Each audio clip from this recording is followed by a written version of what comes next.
কুমড়ো শাকগুলো তাড়াতাড়ি কেটে নিই।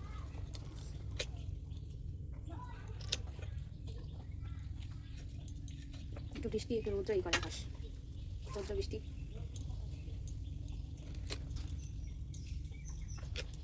কুমড়ো শাকগুলো কি ভালো।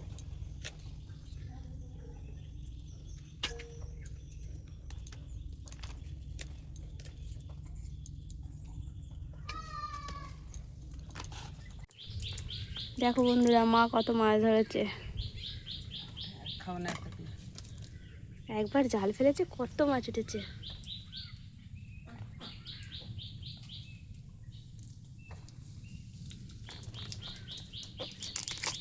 বাবারে বাবারে বাবারে বাবারে, ওই মাছটা না, ওই মাছটা না।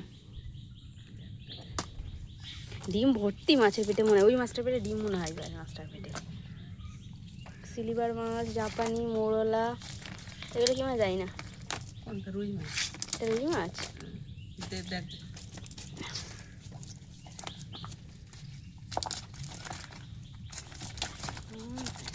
ওটা কি মাছ? ওটাও রুই মাছ।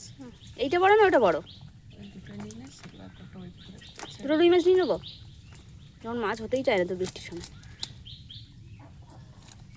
খাওয়ার মাছ হয়ে গেল, হয়ে গেল।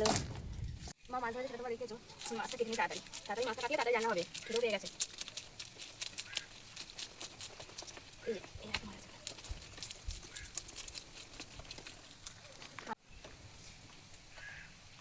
এটা দিয়ে মাছের আঁশটা ছুঁড়ে নেবো, তাহলে তাড়াতাড়ি আর বটে দিয়ে পিস পিস করে নেবো।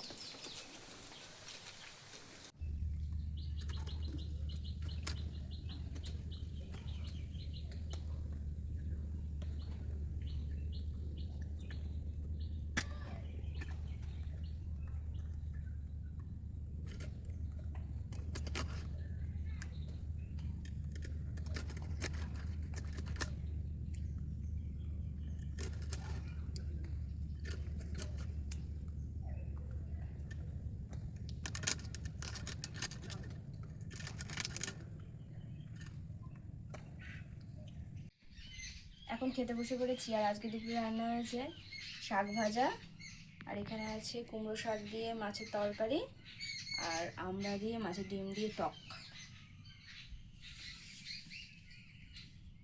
তো আমি এখন খেয়ে নিই।